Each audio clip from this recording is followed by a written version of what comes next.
Selamat datang di podcast yang ngobrolin tentang sosiologi. Tapi sebelum kita mulai, kenalin dulu, nama aku Jefferson. Nama aku Ben, nama aku Alex. Nama aku Aneska. Oke, benar banget. Hari ini kita tuh bakal melakukan podcast. Tapi santai aja, jangan dulu nggak sih, chill. Sosiologi kan sering dianggap ilmu yang serius banget. Padahal aslinya tuh ini relate banget sama kehidupan kita. Yoi, tau gak sih kayak kenapa orang bisa ribut di medsos, terus kayak kenapa ada geng di sekolah, terus kenapa kita sering ngerasa beda dari orang lain, itu semua tuh bisa dijelasin lewat sosiologi. Oke, jadi sosiologi itu pertama kali muncul di Prancis pas abad ke-19. Sosiologi itu munculnya gara-gara ada revolusi industri. Pokoknya dunia lagi chaos banget ya waktu itu. Orang dari desa pindah ke kota, pada kerja di pabrik. Pokoknya keras banget ya hidupnya pas zaman itu. Iya betul sekali. Bayangin, dulu tuh orang yang tinggal di desa, hidup nyantai-nyantai, tiba-tiba harus kerja di pabrik selama 12 jam. Tinggal di kota itu udah mau padat, penuh, banyak polusi, dan gak ada jaminan untuk hidup. Terus ada revolusi Prancis juga. Sistem kerajaan tuh diganti sama demokrasi.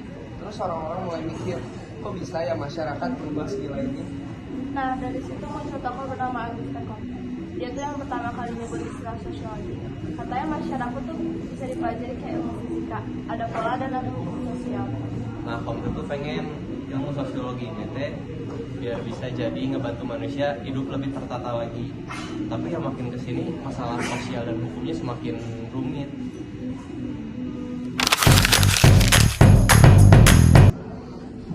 Setelah Comte muncul filsuf dari Jerman bernama Karl Marx. Dia ini disebut Bapak konflik. Dia bilang sejarah manusia itu isinya tentang konflik antara si miskin dan si kaya. Nah, Marx tuh kayak menurut dia selama ada kelas sosial pasti ada konflik sosial. Makanya dia tuh fokus banget sama perjuangan buruh lawan pemilik modal. Dan menurut Marx, sistem kapitalisme itu membuat ketimpangan makin parah. Dia pengen masyarakat yang lebih adil tanpa kelas sosial. Nah, abis Marx itu tuh ada Emil Durkheim.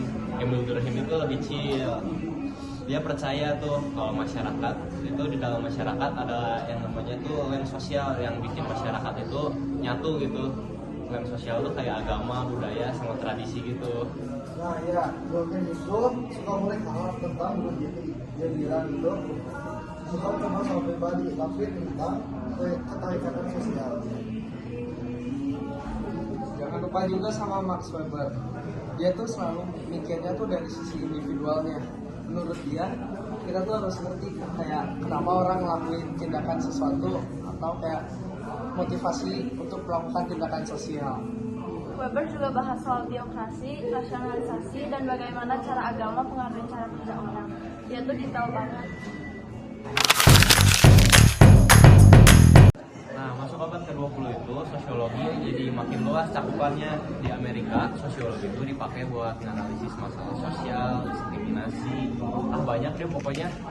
Ya, di Indonesia sendiri, sosiologi mulai dipelajari itu pada tahun 1950. Tapi sekarang di Indonesia itu udah jadi pelajaran wajib untuk SMA. Sayangnya pelajaran ini masih dianggap pelajaran hafalan. Padahal sosiologi zaman sekarang tuh nggak cuma teori.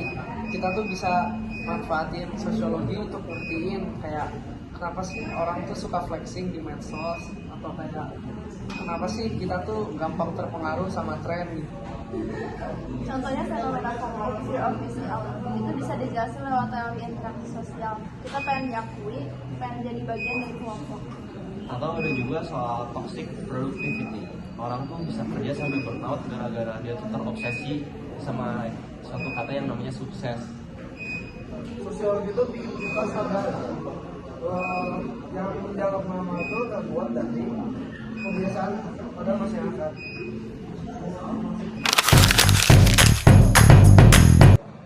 Oke, jadi kayaknya itu aja sih yang bisa kita omongin dari sejarah perkembangan sosiologi. Semoga kalian menjadi lebih suka sama pelajaran sosiologi ini ya. Dan ingat, sosiologi itu nggak cuma pelajaran, tapi cara kita ngertiin dunia. Sampai ketemu di episode selanjutnya. Jangan lupa like dan subscribe. Dadah. Bye-bye. Bye.